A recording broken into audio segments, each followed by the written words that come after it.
The first thing, Tom, is Yeah. it sounds almost so simple. You have a quest, you have a mission, and you build a number 2 company. But I'm sure there were major hiccups along the way. Sure. What is the biggest hurdle in this journey, and how did you overcome it? Yeah, so in the early days, it was manufacturing. So many people may not know this. Normally, a food company doesn't actually make their own food. So you find a contract manufacturer, they make it for you. They have the expertise in that. You have the expertise in marketing, maybe formulation, although many times food companies don't even formulate their own food, which is pretty crazy. So we had a vision for what the product could become. We went to the co-manufacturers, and they said, that product literally can't be made. And to make a long story short, we realized they were actually correct with one caveat. It can't be made on the equipment that exists today.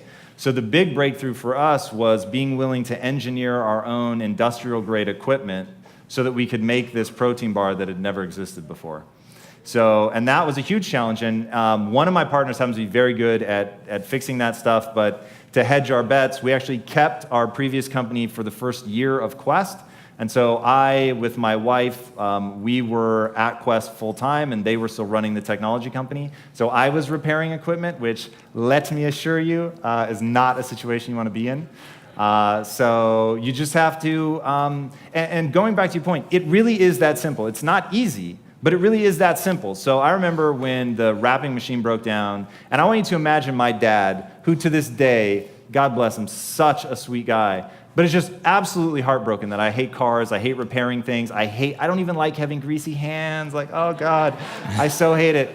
And so it breaks, and I'm looking at it like, oh, wow, like, I'm paralyzed. And then you're like, okay, I don't do paralyzed, that doesn't fit with my identity, okay, I'm the learner, that's right. And you go grab the manual, and you literally start flipping through the manual, and you try stuff, and you rack your knuckles, and you bleed a little bit, and you figure it out. I love that. You were so committed to your mission that you just figured things out to get there.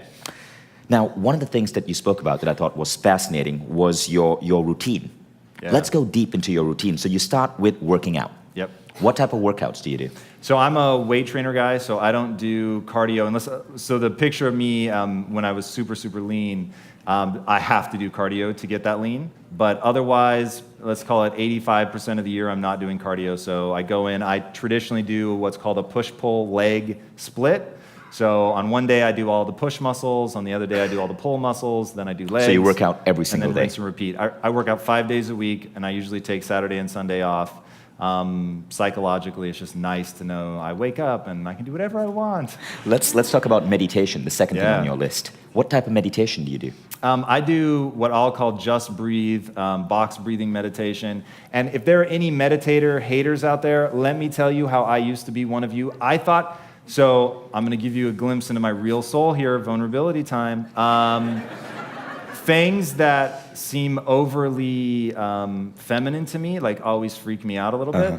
And meditating was like, oh, that's so, like, there's nothing tough about that. And that's because I have to fight. I mean, you guys saw the pictures of me when I was younger, like, all like dweeby and emo-ish.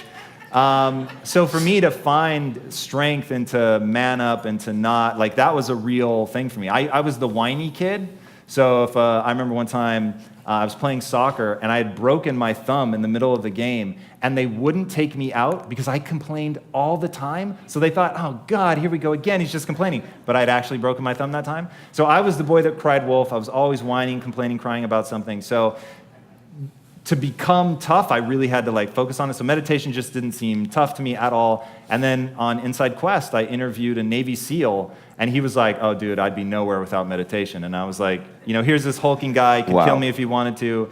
And he was like, no, let me show you how to do the breathing. And so then once I had that, what you would call a brule, once I got rid of that brule, that meditating was for weaklings, and then I could embrace it and realized, oh my God, this is changing my life in real time. Now, after meditation, you say you do something called thinkitate. Yeah. Did I say that word right? Thinkitating, yeah. Okay, so I bet all of you are wondering, what on earth is thinkitating? So and did you come up with that? Yeah. I mean, it's just mashing thinking and meditating together. So I found that I really try to break my meditation into two parts. So the first part, I am truly trying to calm the monkey mind. I'm actually just trying to breathe. And box breathing has a very physically pleasurable rhythm to it. And so when I get into that state, I'll do 20, 30 seconds stretches where I'm not thinking about anything other than my breath and the pleasure. And it unfortunately is really sort of that short of a time period. And then my mind will start racing, and then I'll remember, wait a second, get back to it. But then I'm in such a calm state. And here's the beauty about meditating. The more you need it, meaning the more stressed out you are, what I call background radiation. As the background radiation rises and you're not feeling good, you have a lot of anxiety, a lot of stress, it will be more effective, not less. So meditate may take you a little bit longer to lower that background radiation, but when you do, you may then slip back into an alpha wave pattern for the first time in months if you haven't been meditating. So once I'm in that alpha wave state, I find that I want to take advantage of it because I'm trying to accomplish something in my business or whatever. So I'll say, okay, this is the problem I want to think about. How am I going to monetize my content, let's say? And so I sit in a very specific posture while I'm meditating. I break that posture for thinkitating. I lay back, and I don't mind if I start drifting in and out of sleep. And you guys probably heard the stories.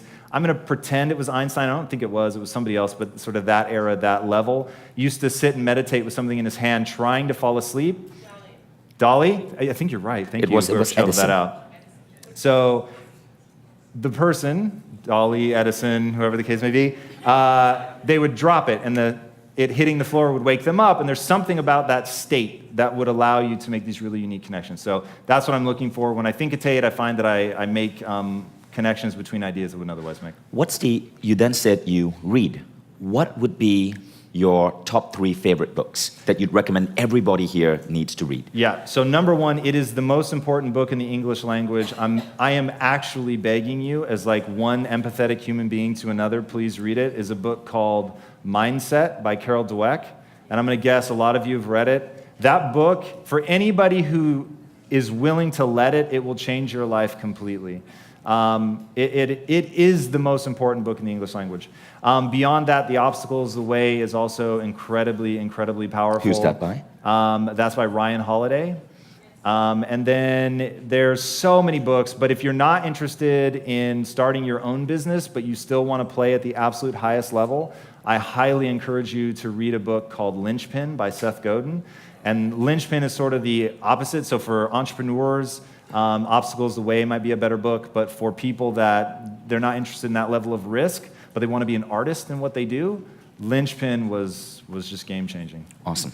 Now, what do you think was the number one thing, if you could think about one thing that really made Quest shoot up in its incredible trajectory, what was that for you? Social media. It was social media. It was, and social media encompasses something big, which is, so up here, I'm trying to do exactly one thing, and that's be entirely who I am, lower my defenses, be authentic, not try to be cool, because I know that will allow me now, after we talk, to have connections with people. Because I'm an introvert, and I know nobody believes that, but when I come up here, I have to like get in the fucking zone for so long before I come up, because to me, extroversion is a technique. It's something I recognize how valuable it is, but left to my own devices, you will see, I always sit by myself, I never approach people, it just makes me uncomfortable.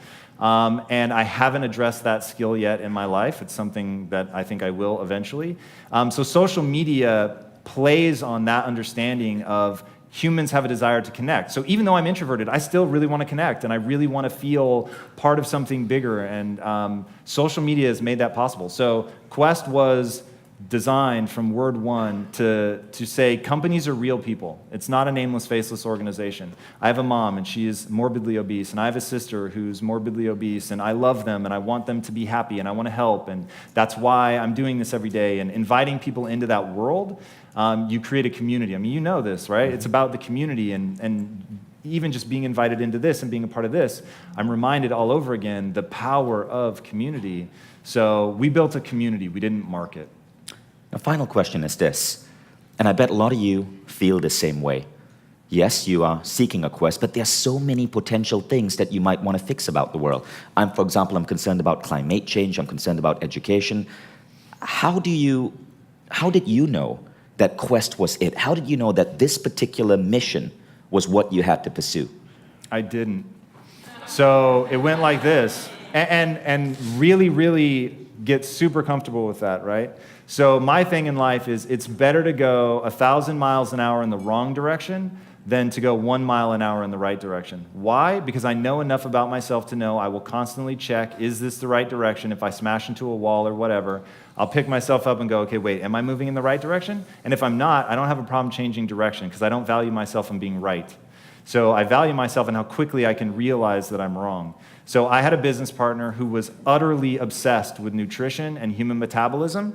Another partner who was an Iowa farm boy and knew about machinery and logistics.